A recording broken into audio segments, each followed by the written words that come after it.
This episode is brought to you by FX's Love Story, John F. Kennedy Jr. and Carolyn Bessette.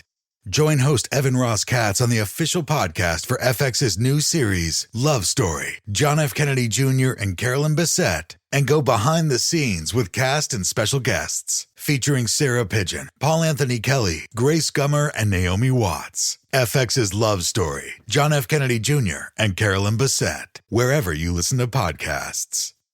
All right, everyone, here's the battle plan for episode 187 of our Casino Combat podcast. First up, I just did a session with a new squad member, aspiring apprentice, and we are going to do questions my sons ask and pull some great questions from that conversation. We are breaking down the execution of TRG slot tactic El Numero Dos, debating tier scores versus comps, and figuring out the best way to get a partner involved in the game without wrecking your bankroll. Next, we head to the classroom to review Casino Wisdom number 14. I watched a player fight her way back from a $6,000 deficit only to hand the victory right back to the house because she didn't understand the math of the tip. We're going to talk about why you never, ever, ever tip away your win or your break even. And finally, a Valentine's Day after action report from Seneca Allegany. We've got comped rooms, bad dice throws, expensive mistakes at the $50 blackjack table, and the mathematical proof that even when you lose on the felt, you can still win the transaction if you play the long game. If you are new, if this is your first time, welcome, welcome, welcome, and thank you very much for the gift of your time. When you get a chance, open a web browser. Go to casinocombat.com/chip. Spell combat with a K, of course. And on the chip page, right at the top, are links to Casino Combat 101 content that will tell you and show you what this brand and this squad are all about. And if you have any questions, you can always reach me via trg@casinocombat.com. We are so very glad you are here. Welcome to our squad. We hope you stick around. They always tell you there's a catch. A compromise, an asterisk. Terms apply. See store for details. May be less than advertised. May vary by mood. Probably. Sprite Zero Sugar? It's different. It's the lemon lime flavored refreshment you want with zero sugar. So, no fast voice? No caveats. Just refreshment. This is Sprite Zero Sugar. Obey your thirst.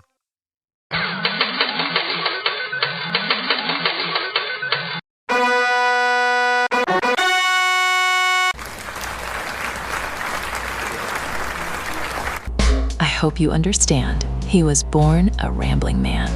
It's me, it's TRG, the Rambling Gambler, just trying to make a living and doing the best I can. Lyrics, dude. Recite him some lyrics. Our lyrics this episode come from the late, great Jimmy Buffett. It's my job to be different than the rest, and that's enough reason to go for me. It's my job to be better than the best, and that makes the day for me. That's probably the first Jimmy Buffett song I ever heard. I'm like 17 years old, driving home at 2 a.m. from unloading a McDonald's supply truck into a freezer after a day of school and wrestling practice and a night shift running the grill. And I probably got 4 hours before I need to get up, go to school, and go to practice and do it all over again. It really motivated me. I actually heard it yesterday, and it still motivates me. I'll admit I am different, and this podcast is different. We're not self-help. We're not true crime. We see the game of casino gambling a little bit differently. We see it for the transactional thing that it is, and that's enough reason to go for me. That's enough. You heard the battle plan, and we're going to get started in just a minute. But if this is your first time, if you clicked on that tile, if you saw something that made you click, stick around. Give me one episode to show you why I'm better than the best. I promise you, if you are a gambler or thinking about trying to be serious about the game of casino gambling, this podcast is the best free resource you can possibly have. Let's jump right into questions my sons ask. What?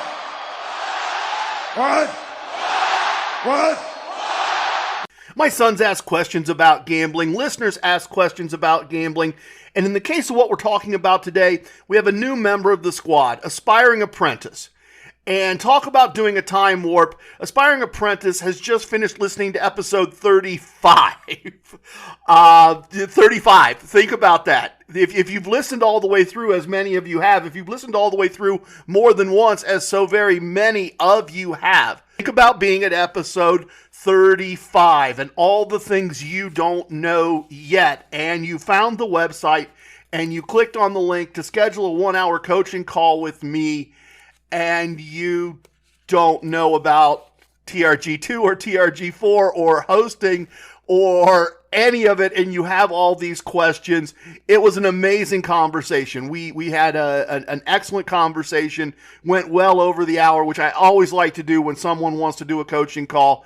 I always say, I'm not your therapist. I'm not going to go, oh, well, that's time. If we need to do an extra few minutes, we need to do an extra few minutes. If you'd like to sign up for a coaching call, I don't push this all the time. It's there. It's available. If you'd like to sign up for a coaching call, go to the CasinoCombat.com website. Of course, spell combat with a K. You know that.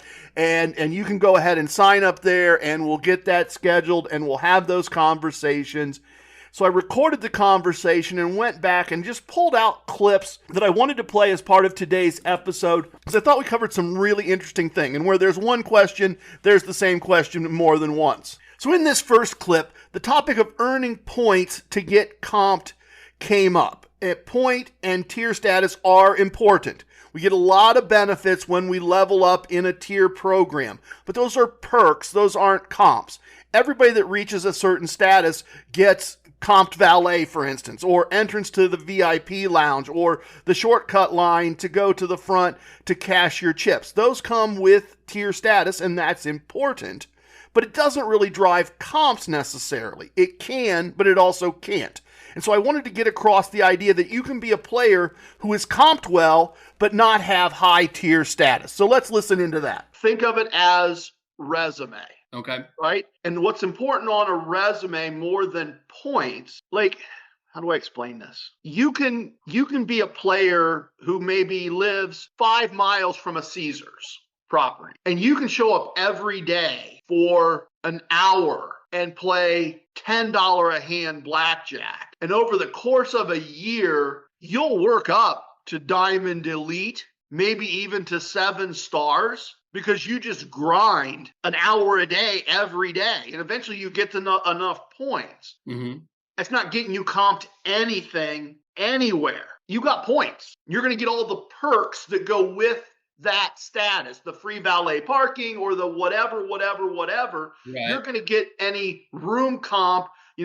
Hitting platinum gets you 1 night comped anywhere, and you're going to get that. But in terms of us going to Caesars and because when we go to Caesars and talk about a player, we tell them, you can expect this player to play game X for time Y with wager Z. So for that player, I'm going to Caesars and I'm saying, you can expect Bill to come for an hour and play blackjack at an average wager of $12. And Caesars is going, no, thank you. We do not want to comp Bill, right? Yep. Conversely, you can be a player that only gets to a Caesars property twice a year, right? You don't have one close. You have no points. You're not getting above their starting level. You're not getting above gold, right? But when you are there, you play 5 hours a night of blackjack at $75 a hand, and your partner spends the same amount of time doing $4 a spin slot. You neither one have points. You neither one have status. And they are happily comping you a suite. Back in the day, Aspiring Apprentice was a card counter until he got backed off at the casino closest to him, and he had kids, and he wasn't going to travel and run around all over and do all the disguise things. He had a similar set of experiences to what I had, and every card counter knows that playing slots is a sucker's bet. It's what we all knew, it's what we all thought. So A Squared asked about where slot play and specifically TRG slot tactic El Numero Dos really fit into things, how and why it made sense. And here are my thoughts on that particular question. The amount of money you wagered, the amount of times you wagered it, and the house's advantage on the wagers you've made. That's the number. That's your resume. Which is no higher house advantage than a slot machine. Exactly. Right. So if you sprinkle in a machine or 2 per visit, right? You start to have machines you like and you filter some money through.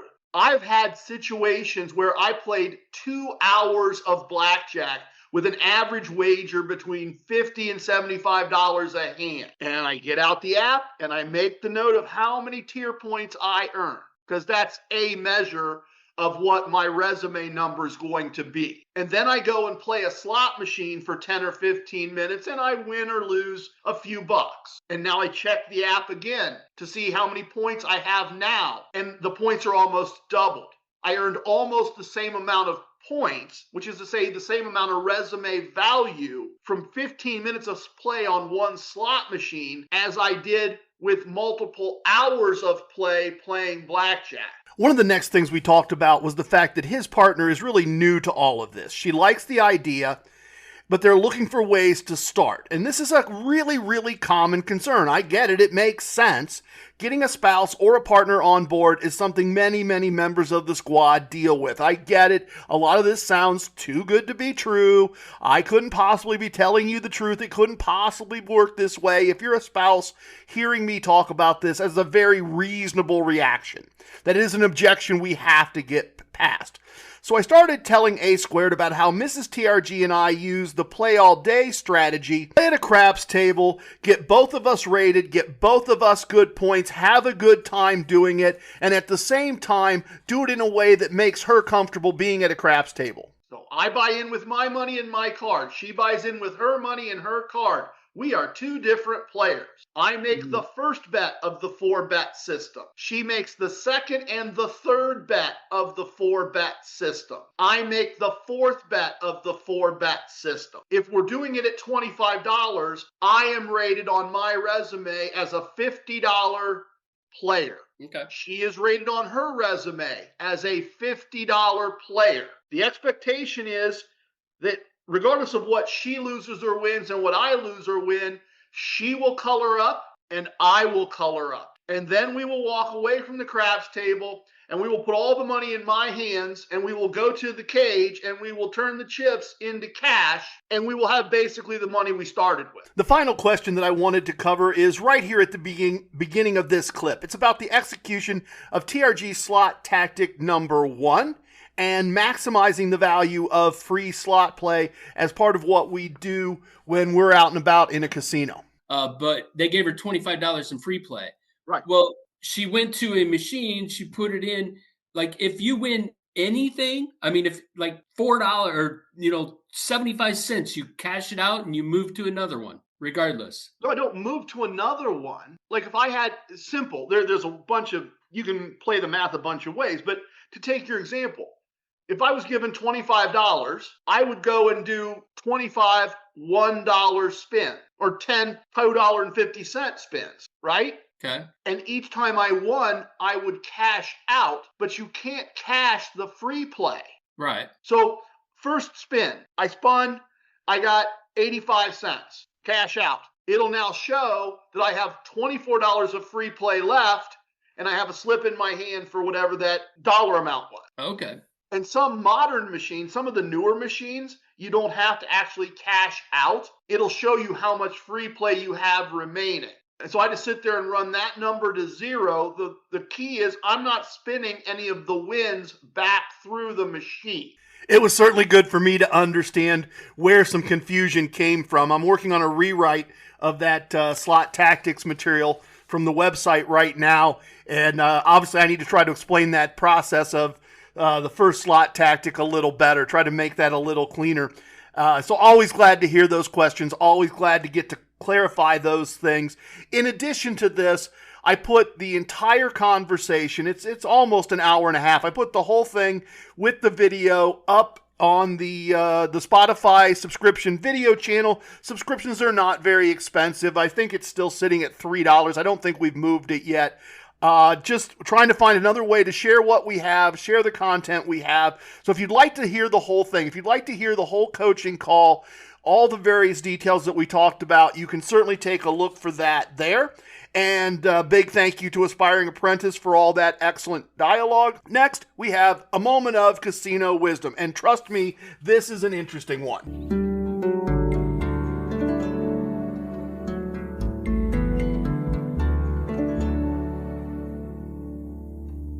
Casino wisdom number 14 teaches us don't tip away your wins. And don't get me wrong, tipping is an important part of the casino ecosystem. Tipping is an important tool. Tipping gets dealers on your side. We've seen example after example of tipping causing pit bosses to rate us more highly, and that increases our ADT and that increases our comps. But over and over, I see examples of, I don't want to say low-skilled players, but players without knowledge. Let's say it that way. Players who don't know, haven't thought it through, haven't maybe given it the attention I've given it, because I'm certainly guilty of giving things way more thought than they maybe really need. They're tipping at a level that simply transfers their wins to the dealers instead of to themselves. And I saw one of those this week, one of these exact situations. And as any of these go, sometimes I don't realize it till I'm well into the flow of things, but I enter a game. It's partway through a shoe. A woman is getting up and leaving and asking the dealer to hold her spots. And there's some conversation going on that I'm not really part of because I'm new to the table, but they're remarking that she plays really strange and that a lot of her plays had cost both her and the table money, so she is not a basic strategy blackjack player. She is doing some things that are unconventional. She is doubling things you maybe shouldn't double to maximize the value of your money. She's not taking cards when she would have the best results by taking cards. Other players not exactly thrilled with how she had been handling her game. And a while later, she comes back to get this spot that she has saved, and she buys in for $600. And I overhear her saying to the dealer and to the pit boss that she's down well over $6,000. And my thought, just randomly in the moment, was, you're not going to win back $6,000 with $600 unless you bet really big and catch some hands early, unless you're super aggressive. And I'm thinking this lady's not very smart. This is my, in the moment, in my brain snapshot, is you don't sit down with $600 and try to win $6,000. Take $600 and win $600. Yeah, you got a good chance of doing that. But 10 times your original money, that's insane. That's absolutely crazy to make the attempt. I'm expecting her to give back this $600 quick, or to fumble around winning and losing a little bit of money and eventually give up. But she puts her first bet in as $100, so she's being aggressive. She is doing the first part of what my thought was, and when she wins, her next bet is $200. And she wins that, and her next bet is $300, so now she has her original 100 back. The point is, she's being aggressive. She is. And I'm not really paying much attention. I expect her to crash and burn early. But the next thing I know, I look over and she's making $500 bets, $600 bets, and she's winning them. And she starts tipping the dealers $25 a hand. And it's not all perfect. She loses a hand, she drops down to 100 or 150, and then aggressively presses back up. And she starts tipping as soon as she starts winning each time. And she's tipping a quarter on every single hand. And if she has a $400 bet out with a $25 bet for the dealers and she needs to split, she adds another $25 for the dealers. Very, very generous. The dealer is very, very happy. She is winning more than she's losing. She's building stacks and tipping almost every hand. And eventually she looks at her watch and says, well, I've got to go to the game. And they color her up, and she collects 6 orange chips, $6,000. Now recall, she said she was down over $6,000 when she bought in again for $600 at the start of this story. So minimum, she needs to win $6,600 to just be even. It's probably more than that, since she said she was down more than $6,000. But $6,000 plus $600 is $6,600. At minimum, that's what she needs to win, and she's got 6 orange chips, $6,000. And the dealer says, so how did you do? And she says, well, at least I got most of it back. Not all of it, but most of it. Way better than being down $6,000 for the day. And everyone's nodding and agreeing, and clearly we're all very happy for her. And as she's walking away, I think, I watched you tip $25 a hand over and over and over. I know I saw her tip at least $600, probably a good bit more than that, since I really wasn't paying attention till she really started winning those bigger bets. I know she did. She may not have tipped away her win, maybe, but she certainly tipped away her break even. right? She certainly tipped away, walking away from that table with all of the money I know she had on the table. She didn't miss it by that much. You should tip. You should certainly tip when you're winning. But $5 tips to a dealer that knows you're recovering from a big loss are fine and they're appreciated. Or tipping $100 when you color up, that would have been just fine. A few $5 tips here and there, an extra quarter at the end, would have been more than this dealer was looking for, more than this dealer was expecting. It would have been fine. This is an excellent example of someone who didn't understand casino wisdom number 14 and tipped away their wins. Let's go do a travel segment so I can tell you about our Valentine's Day trip. Okay, so here's the setup. Seneca Allegany is about 3 hours from my house, so farther than Casino 1 by, almost 50%. Little farther than Casino 2, my home casino, which I really do need to get back to. But great property, great location, pretty place in the winter. As you know, if you've listened for a while, I somehow for the rest of the year have a top tier card with them that I didn't necessarily put in the time or the money to justify having, but I have it and they're honoring it. That status included a spa comp for the year, and it's a beautiful property.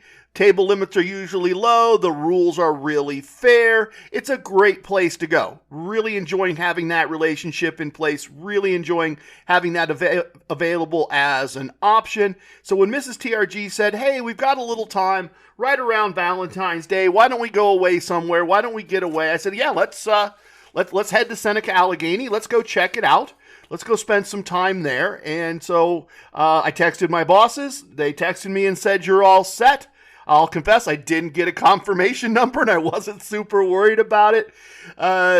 We went over. The neat thing was that just as we were getting ready to go, I got a text from Raymundo and Tina Taco that they were going to be in the area so that their son could do some skiing. Could we set them up? So I sent another text and we got them comped for a night. They're going to also be on the cruise with us. I've known Raymundo for years and years and years. I played with him for years. I know how he plays. As I said, he was on the first blackjack cruise. So that means PCH knows how he plays. He hasn't been to Seneca Allegany in a long time. They have no comps listed for him currently if he was to call and try to book things on his own. But a quick text to me, a quick text from me to my bosses, to the partners, and he's all set with the comped room as well. Mrs. TRG and I played even for the first night, in part because every slot machine she played using TRG slot tactic El Numero Dos was a winning attempt, and included winning the Maxi Progressive on a Devil's Lock machine at a relatively high dollar value spin. And the next day, she had a spa day planned with a massage and time in the steam and the salt room, and all of that, as I said, was comped. And I was looking forward to a day of low-stakes craps and blackjack with Raymundo. It was all going to be great. And I got to tell you, I need to start watching out. There's a Padawan parable here somewhere about some type of critter getting in my path. I'm telling you, because every time I think, oh, it's just a chill day. I've got several hours. We did great last night. I'm just going to enjoy the casino and hang out. And gosh, the craps table's at $10, so I can kind of explore strategies a little bit. It just always comes back to bite me in the butt. I swear. I'll figure it out. We'll figure out what Padawan parable goes with that at some point. But the first mistake and the biggest mistake that I made, I want to tell you, I want to acknowledge it. You know, I'm big on transparency. If you're new here and you don't know, I'm big on transparency. When something doesn't go my way, you're going to hear about it. But I go to the same blackjack table that we've been the night before. The night before, the casino is busy, lots of people hanging out, lots of people around, and we played at a $25 table that was, it always had a seat or two empty all night, but there were people around. 6-deck game, hand shuffled, dealer stands on all 17s. You can surrender. Really good rules. Really, really solid, good rules at a very reasonable price point at $25. And so I'm walking into the casino right around noon, and it's dead. It's a weekday. There is no one around. All the dealers are standing with their arms crossed, and I just walk up to the same table, don't think anything about it, sit down, hand him my buy-in money, get my chips, and look over and realize he hasn't even finished opening the table yet. All the cards are in the rack in decks, in the shoe, in decks, waiting for the cards to be washed and the cards to be shuffled for the first time and the first hands to be played since this table's been opened. That's fine. I'm in no hurry. I say, I'm sorry, I didn't realize that you hadn't washed the cards yet. And he goes, it won't take long. And we're making small talk. And the waitress comes by and she says, can I get you something? And I said, yeah, just, whatever your best bourbon is, neat. And a water. And I'm thinking this is going to be great. I got the table to myself. I'm going to sip some good bourbon, just kind of chill out, hang around. And she goes, well, we have a lot of good bourbons in the back, but the bartender's an expert, so I will tell him what you ask for. And I said, and if that's what we're doing, please just ask him to remember, because in 45 minutes or so when I'm ready for another one, I'd love to sample whatever he thinks is the second best bourbon. That sounds great. And she says, okay, fine, and I'll be back. And he finishes getting the cards all set, and we get ready to play, and I drop my bet in the circle, thinking it's going to be a $25 table, just like it was last night, and he points to the sign and says, sir, this is a $50 game. I should have left. That would have been the move. I bought in for the right amount to play at a $25 table. I didn't buy in for the right amount to play a $50 table. And it's not that I'm against playing $50 tables. I've played plenty of them. It's just within the scope of the weekend, within the scope of the money I brought, within the scope of we're basically even from the night before, having battled up and down and up and down. I was looking for a chill, quiet, easy-going, sip bourbon, and I should have gotten up and left. And told him to send the bourbon somewhere else, and I felt guilty for making him shuffle the cards. I felt guilty for making him wash the cards, check the cards, go through the whole shuffle process. I felt bad that I had ordered a bourbon and not just, bring me a whiskey, but I'd made a specific order, and she was going to have... I felt bad about all of it, and I went, well, I'm a little short on this, but I can add some more money if I need to. It's not the end of the world. Oh, well, I'll give it a try. And I just got smacked. I just got flat out smacked. I think I finished the session negative exit of 8 units in the play stack, having added money to the play stack, and 1 unit in the win stack. Just absolutely got smacked. And I had to leave actually before the bourbon actually showed up, and she did have to come track me down, but I was not feeling bad enough about all of that transaction to decide I was going to buy in again and try to fix it. I just saw, well, there are some people playing craps now. I wasn't going to play craps by myself and just throw and throw and throw. Didn't want to do that when I first entered the casino, but, that guy's throwing, and there's another guy coming up to the craps. I'll just go over and get into the craps game, and since it's $10, I'll just do 44 inside. Small bet for what I normally do. This won't be, I'll cover the 5 and 9 for $10. I'll buy the 5, place the 5 and 9, not buy. I'll place the 5 and 9 for $10. I'll place the 6 and the 8 for $12. If I hit twice, I'll take down everything but the 6 and the 8. I'll be in a good position to go forward. I'll only be risking $44. When the table limits are higher, I normally start by risking 6. This won't be a big deal. And I no sooner buy into the game than the first guy that had been shooting throws big red and leaves the table. And now the dice are coming to me, even though I haven't made a single bet. And the other gentleman that was just coming up to the table had bought in for a couple $100, and immediately a friend of his comes up to the table and goes, hey, where's my 110? And he goes, huh, what are you talking about? He goes, yeah, you owe me 110. Oh, man, you're right. I do owe you 110. Here you go, man. Here's 100. Where's my 110? Well, right now you get 100, and the other 10 stays here, and I'll get it to you, but I'm going to keep the 100. Okay, obviously these guys have history. Well, the dice come to me. I make my bet on the pass line. I set a point of 10. I bet my 44 inside. He hasn't bet anything. The thing I wanted to avoid, playing by myself, being the only person with the dice, That's starting to happen. And I don't do bad, right? From the point of view that you should throw at least 5 or 6 tosses before Big Red comes out. I do. I throw a 2 and a 3 and a 12 and an 11 and a 4. Did you notice none of those are my numbers? I'm not getting paid on anything. And then Big Red shows up and I'm out $54 from the jump. And the dice are going to go to my friend to my left who hasn't made a single bet. And he goes, no, man, you look like you know what you're doing. I'm going to wait for you to find your rhythm.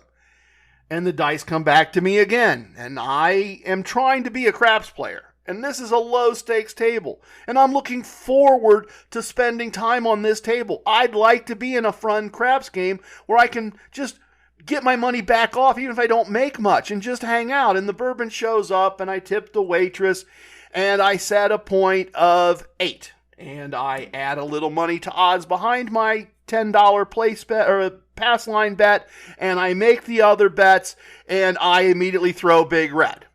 And so I am out another roughly $50, and I've been at this table to throw the dice 7 times, 8 times, not more than 9 or 10 times, and I've lost almost $100, and it's not losing the $100. It's the idea, and I need to explore this more, but it's the idea that when I'm sitting there minus $100 at a $10 craps table, I don't know how to fix that. I don't. I just don't know how to fix that. Minus $100 at a blackjack table? I know how to fix that. That's an easy fix. I'll fix that all the time. But standing at the craps table, it's like I have to get out of the hand, and then I have to press. I have to have a huge monster roll all on my own to come anywhere near making $100, $10 at a time. And yes, as the roll went on, I would press. And yes, if it was a good roll. But I just sat there thinking, wow, I just got my brains beat in at the blackjack table that I shouldn't have been playing at. And then I came to just come hang out a little bit and got clobbered again. What am I going to do here? Turning what was a nice little break-even point the night before into a real hole to be dug out of. And I'm, once again, dug out of these holes a zillion times. Little quick run at the blackjack table. Could quickly get half of this money back and do it again. Like, I'm not super, super worried, but I'm also not super, super happy. And things are going too quick. I got a long time between me and the time I'm supposed to meet my wife and enjoy the rest of our evening. I'm burning through cash. So like, you know what? Little Shop of Horrors. I always like playing Little Shop of Horrors slot machine. The max bet on the machine is like $4, so it's not a big buy-in. It's not a big risk. Let me grab some points. Let me just go find a slot machine, walk away. They don't have a fountain inside at this property. The fountain is outside and it's cold enough to snow, so we're going to skip that fountain. But I find Little Shop of Horrors and I start playing TRG slot tactic El Numero Dos. And if you're familiar with that, you're moving your bets larger and larger if you don't win more than you bet. And I work all the way across the board from the first bet to the last, and I never win more than the amount of my spin, and I record that loss. Yuck. I'm still carrying the damn bourbon, right? Literally not going to go get a drink because I actually have a drink in my hand and I'm not staying one place long enough to enjoy it more than a sip or two, just at loose ends. And I'm walking by and there's a Panda Wicked Wheel machine and I like them. I like the graphics on them. I see them around a lot. I've had hits and misses on them, but once again, it's a machine that doesn't go up to it doesn't go to $8 or $10 as its max bet. And it was at an intersection in the casino walkways. It was in a high visibility location. So I decided to play that, and I have some luck. I hit 3 wild wheels, and the wheel spins, and the Panda flies up and pulls the wheel and gives me a nice solid win. I end up winning back most of what I had left on Little Shop of Horrors. I don't want to give the impression that it was just all bad, all horrible. It wasn't. Took a little break, walked around a little bit, checked some things on my phone, went and saw that Raymundo was at a different table, same rules, but it was $25. This is the table I should have been at. This is where I should have been. If I'd have got up and walked away, the loss at the first table, even if the hands were exactly the same, the loss at the first table would have been half of what it was, a much more manageable number. And so I started playing with Raymundo, and the whole session, I sat through shoe after shoe after shoe, and I would be at -6 units in my play stack, and I would fight back to even. And I got one chip, got one lonely little unit in the win stack, and I'm back down to -5 or -6, and I claw my way back up, and we shuffle the cards, and Raymundo looks at me, and I look at him, and he goes, "This is tough," and I'm like, "I know. All I'm doing is almost getting knocked out and then fighting my way back to even." Next shoe, do the same thing again multiple times and just get back to even just when the shoe ends. So I played the whole shoe almost knocked out of the game again. And we have that conversation again. And I said, well, here goes. We're going to try this again. And twice at 2 different points, look at him and I go, well, this is it. If I don't win this one, I'm just going to have to take the L and be done on this one. In fact, the second time, so I get to that point, I managed to recover. I remarked to him, hey, I almost got back to even after being completely done if I didn't win that hand. And we acknowledged that, and I drop right back down like a stone. And I go, once again, well, here we are. I got to win this one. And it's a 2-unit bet. And I make the 2-unit bet, and now I have a hand I need to double, and I actually have to get another unit out of my pocket. I have to buy in for just a little more to make this bet, but I win it, and eventually I recover back, so I have my original buy-in. And I looked at Raymundo and handed over the chips and said, color me up. And he's like, you're done? And I said, well, I'm not done for the day. I said, I got to meet Mrs. TRG, and we're probably going to get some food or something. I said, I'm not done, but I said, you saw me. I said, I just won probably close to $1,000 getting from -6 units back to even. I said, I did that multiple times. I won a lot of money. I just won it all getting back to even, and I'm not ready to sit here and ride back down and have this time where I don't recover. And he agreed it made sense. He got it. I wasn't complaining. I was explaining. But I went and caught up with my wife, and we went down, and she understood what was going on, and we bought in, and it started to be more of the same. And I was literally telling her, I'm going to make a couple more bets here, and if this doesn't, if something doesn't happen, we may just have to wrap this up early. This has just been a horrible day. I'm running out of money I'm willing to put at risk here, and maybe we go to the, I don't know, honey, but I'm getting close. And then we just went on a tear. We just went on an absolute tear. She's winning every hand. I'm winning every hand. We're piling chips up. We're winning all our doubles. We're getting blackjacks on our bigger bets. We're on the progressive side. It just goes boom, boom, boom, boom, boom, boom, boom, boom, boom, boom, boom, boom. And I'm kind of looking at the stacks, looking at my watch, looking at the stacks, and I'm like, I'm starting a hard 3-chip exit. And she goes, but we're winning. And I'm like, we are. And if we keep winning, that's great. But we have almost made back all the problems I've had for the day, and I am not willing to sit here and lose more than 3 chips. And pretty quickly, I lost my 3, and she lost 1 or 2, and she goes, maybe you're right. She goes, I want to follow the Mirage rule. I don't want to leave when we're winning, but I also don't want to give this back. So we color up. Now we're in good shape. Now we're in good shape to play out the rest of the evening. Now not all, but most of the problems have been wiped out. And the great thing about this particular property is they have a secret bar. Literally, if you don't know where to look, there's 2 pieces of art that are very, very similar, stone and brick and wood and art, and it looks really, really similar. But if you know what to look for, one of them has a handle. And on the other side of this big archway, the same art does not have a handle, and that handle leads to a bar, and it's only for people with the right tier card. And they had some snacks and cheese and crackers and cookies and chips, some really, really good bottles, some really good choices. I had a couple nice bourbons, including, I'd never seen this before, a Doc Holliday bourbon, which actually has a replica of a gun as the top of the bottle. It is such a rare bottle and such a fragile bottle that they wouldn't even let me have it sitting on the bar to take a picture. They sat it across on the other side of the well with the other bottles, but brought it to the front so I could zoom in and take a picture. So a lot of perks with that fancy card. And had a great time there, had some fun conversations, had some snacks, did a small session breaking even after we were done there, played a slot, had a small win there, wrapped up, called it a night. It had been fun, but the bourbons were kicking in, and we did have the drive back home the next day. The end result, I never fully recovered from that $50 table that I shouldn't have played. I didn't. And I never fully recovered from the losing craps sessions, but we recovered most of it.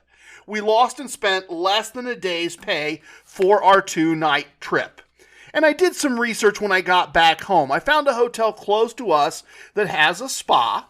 Obviously, that's not a Comfort Inn. That's someplace a little nicer, but I found one that had a spa. And if we had just gone there on our date night, if we had gone there instead of going to the resort, 2 nights of hotel, plus a similar spa treatment, plus the bourbons in their bar, plus the bourbons while playing with Raymundo, assuming instead of playing cards, I had sat in a sports bar and watched some sports and had a couple bourbons, then the drinks and the snacks that we enjoyed in the secret bar, we would have easily been 3 days' pay, if not a little more. Easy. And it would have been nice to not make the mistake that I made, and that alone would have put us nearly break even for the trip. But in the end, this is a casino combat win. The value of the comps far exceeded the amount of money we lost and spent, and we had a nice time. What we really did was buy a nice Valentine's Day 2-night stay with a spa and drinks at a very, very deep discount. And the month isn't over. One decent table, and I can flip the month pretty easily. It's not horrible. And as I said, I do like to make sure that when it doesn't go my way, I'm always here to tell you when it does go my way. I want to be here to tell you when it didn't go my way and show you how, even though it didn't, as long as we wanted to do a Valentine's trip as a couple, casino was an incredible value and an incredible way to have a luxury time at a beautiful resort for a fraction of what the cost of going someplace locally would have been. All right, next segment is the virtual VIP lounge. Let's go do that and have a few sips. A little bit of the bubbly.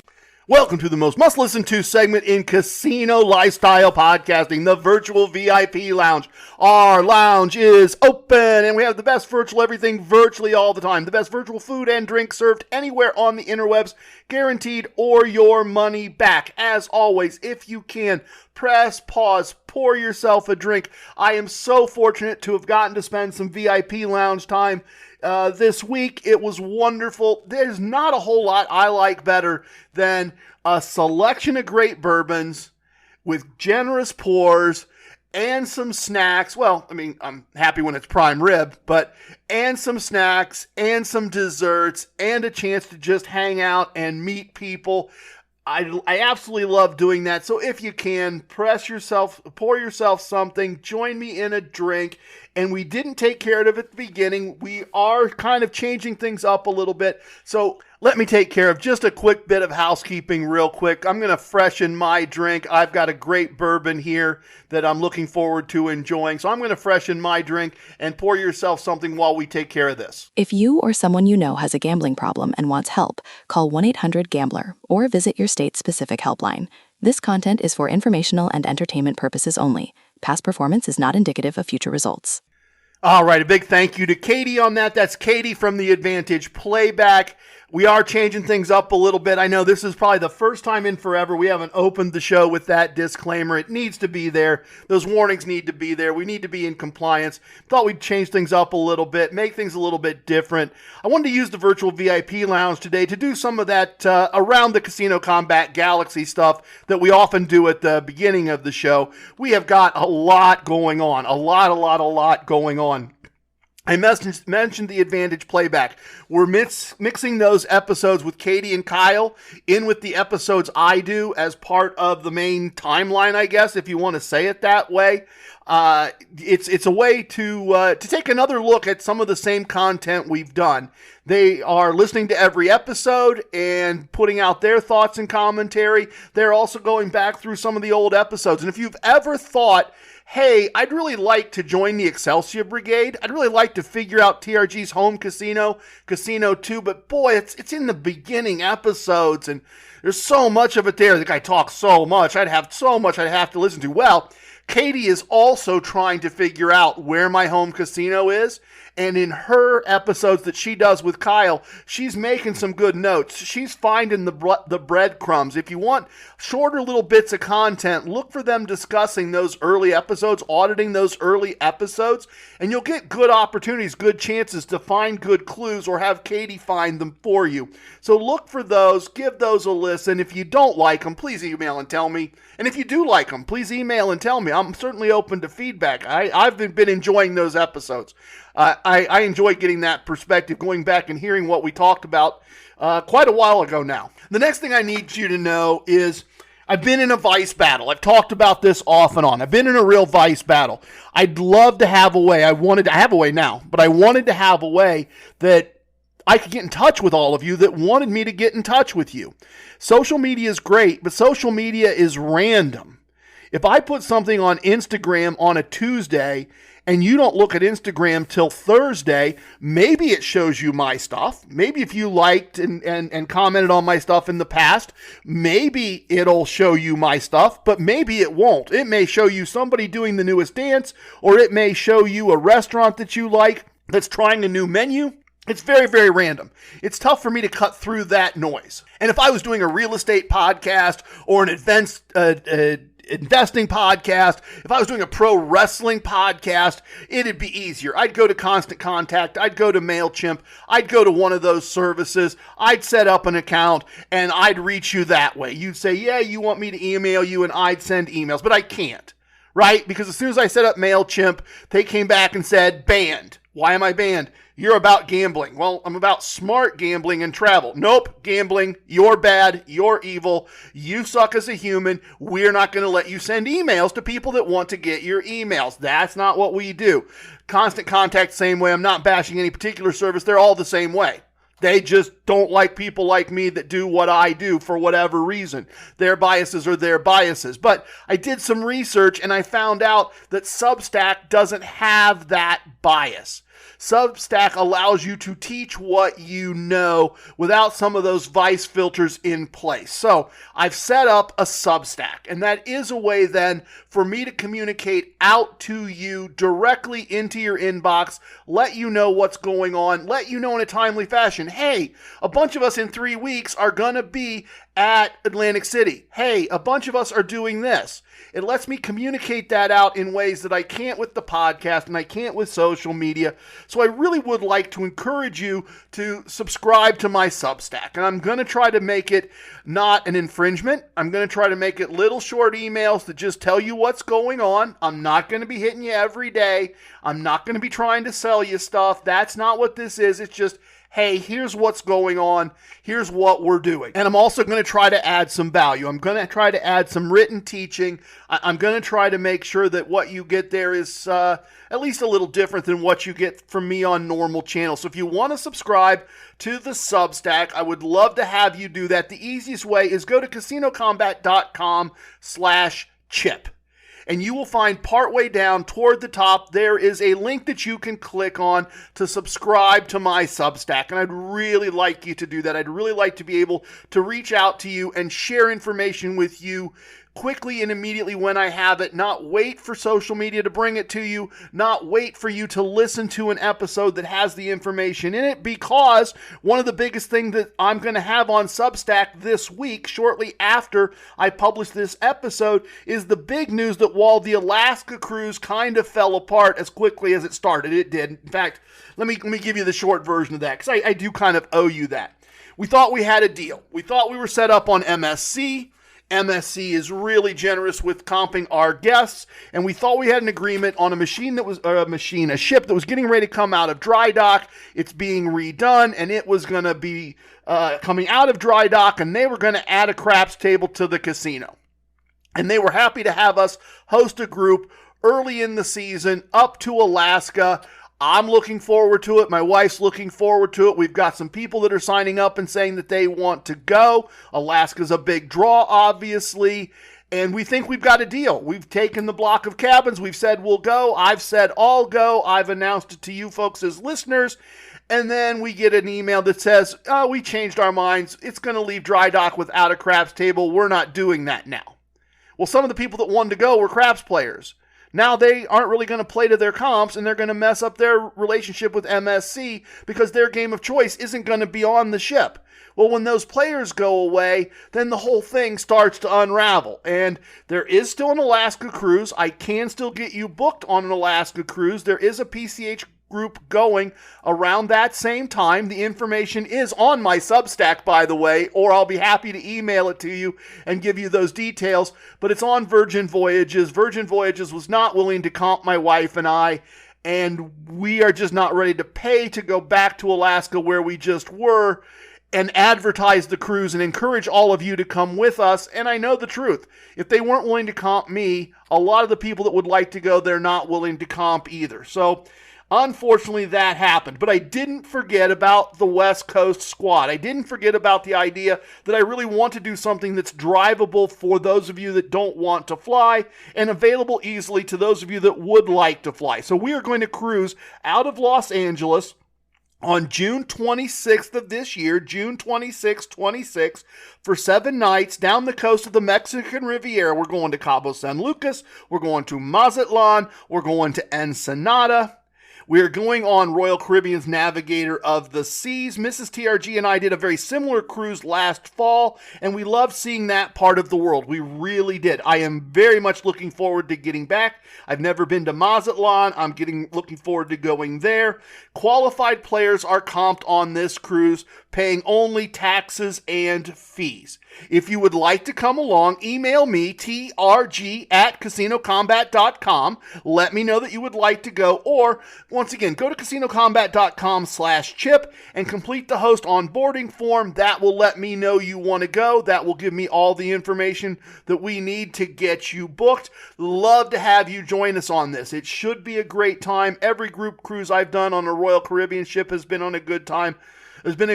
Cabo San Lucas is amazing. Ensenada was wonderful. I bought some great boots there. If you need a deal on boots, I got a guy in Ensenada. He doesn't like me very much, but he'll give you a great deal on boots. So join the Substack.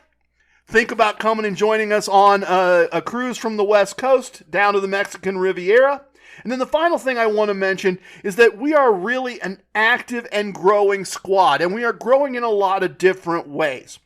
I was thinking about that this week, that I never would have thought that an inner circle member was going to be so involved in gambling that they'd build their own following and provide an excellent craps resource that I find myself referring people to on a regular basis. What Equine Ensign has done on 30-Day Gambler is absolutely amazing. An inner circle member, Virginia Casino player Doug, has built himself an online presence. He is a go-to authority for gambling in the state of Virginia, just as his handle implies. Same Bet has an absolutely amazing YouTube presence, an amazing YouTube channel. He's an absolute legend. And I'm making that point to say this: we are a squad.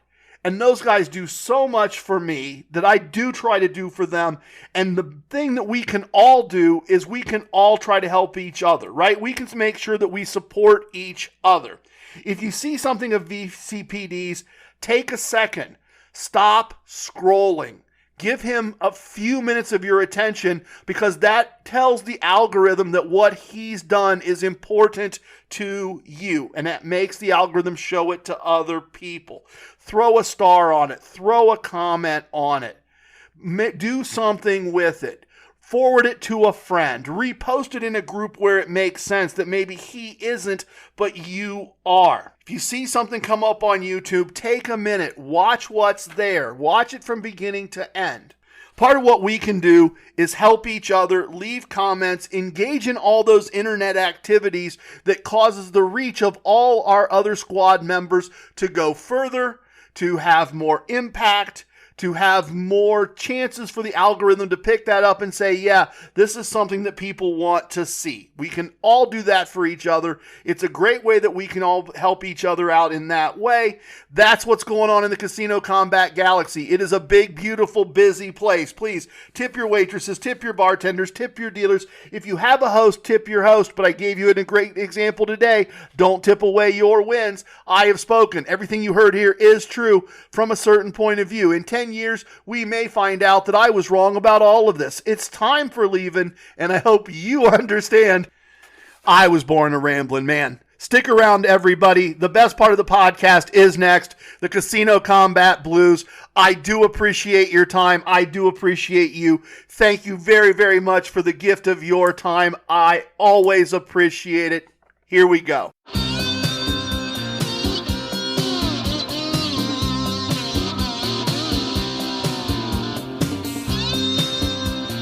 For Atlantic City Empress, Casino Combat's ace. There are profits in the casino tonight, I can feel it in my bones. I had a premonition, you should probably play alone. I know the house has that advantage, but that's part of the thrill. If we follow the core concepts, the chips begin to spill. So baby, here's your player's card, put your bankroll in your hand. Use just some of that money now, do it just the way we planned. Just follow the core concepts and you could win several grand. Well, it's good if it goes down like that, don't have to play to lose. It's gambling as a business, the Casino Combat Blues. Casino Combat Blues. The dealers and the pit bosses, the security and the law, the winning and the losing and the tricks nobody saw. No matter if it's blackjack, roulette, or craps, you gotta carry defense, cause you always carry cash. There's lots of shady characters, lots of dirty deals. Everybody has an alias, cause that's more fun we feel. It's the lure of winning money, it's got a very strong appeal. Perhaps you'd understand it better standing in my shoes. It's the ultimate enticement, it's the Casino Combat Blues. Casino Combat Blues. LifeLock, how can I help? The IRS said I filed my return, But I haven't. 1 in 4 tax-paying Americans has paid the price of identity fraud. What do I do? My refund, though. I'm freaking out. Don't worry, I can fix this. LifeLock fixes identity theft guaranteed and gets your money back with up to $3 million in coverage. I'm so relieved. No problem. I'll be with you every step of the way. 1 in 4 was a fraud-paying American. Not anymore. Save up to 40% your first year. Visit LifeLock.com/podcast. Terms apply.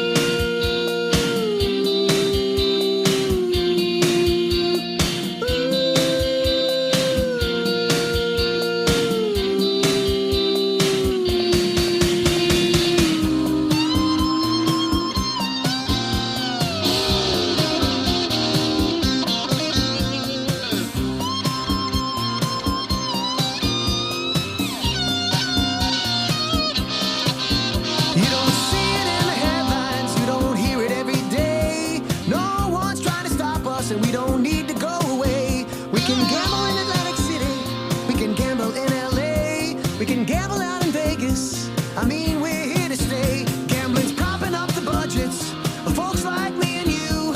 You ask any casino manager, he'll say there's nothing he can do. From the pockets of the casino, right down to me and you. Me and you.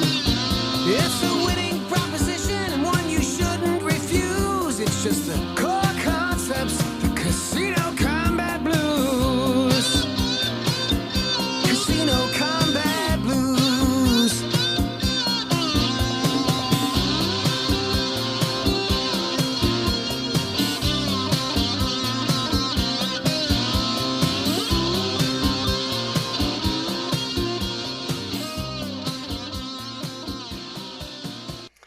All right, if you stuck around for the episode, for the segment after the episode, you found another one. You really, really did.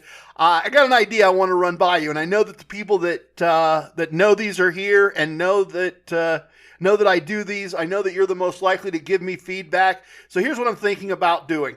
I'm thinking about generating some additional AI-built songs, kind of building out a Spotify playlist. It's not super expensive.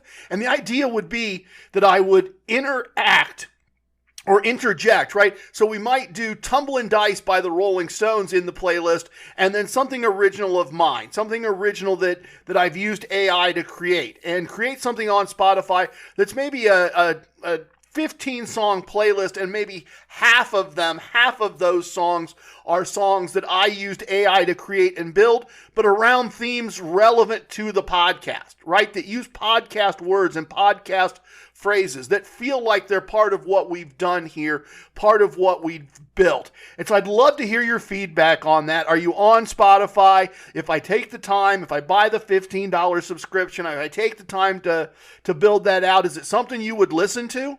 Is it something that sounds neat? Would it add value to how you experience the podcast, how you experience what we do, what we've built? Because if you think it is something you'd like to have, then I'm more than happy to do that and create that. And I think that'd be a lot of fun. But I wanted to hear back from all of you. And to show you what that would be like, here is a song, a bonus song that I did using that technique that I don't think we've used before as part of the podcast in any way.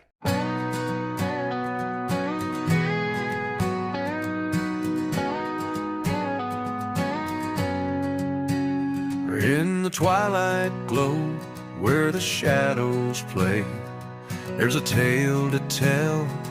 It's a winding way down the gambler's path where the stakes are high, with a coin in hand under a starry sky. Woman and men, they gather around and hoping for luck, for a treasure they found. And every whispered secret, every sly glance, and the cards are dealt, it's a devil's dance. And no, down the gambler's path where fortunes sway, in the flicker of firelight they laugh and play, with a bottle of dreams and a heart that's bold, chasing the fables and the stories untold. An old man at the corner with a glint in his eye says to the crowd, you can either fly or die. Rolling the dice on a hope and a prayer, living on the edge without a single care. Whispers of glory and the echoes of fate, when every soul is restless as they tempt their fate. With each passing moment, the wheel spins round in the game of love. Who will be found? No, down the gambler's path where fortune sways,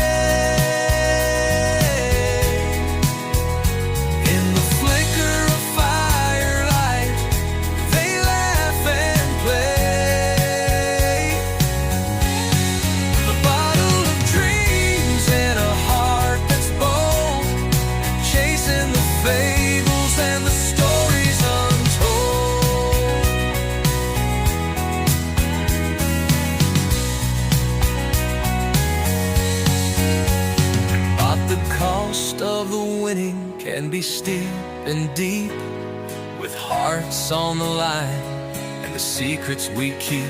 And so gather your courage, take a chance on the road, for the journey is rich and the stories unfold.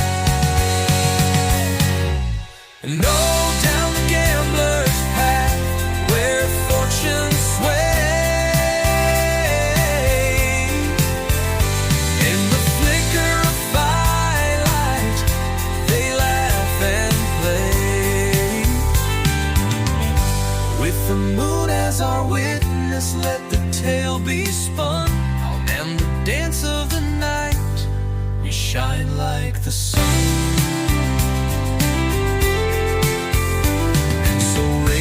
our glass to the nights we won't forget. Down the gambler's path, there's no need for regret. And with the moon as our witness, let the tale be spun. And the dance of the night, we shine like the sun.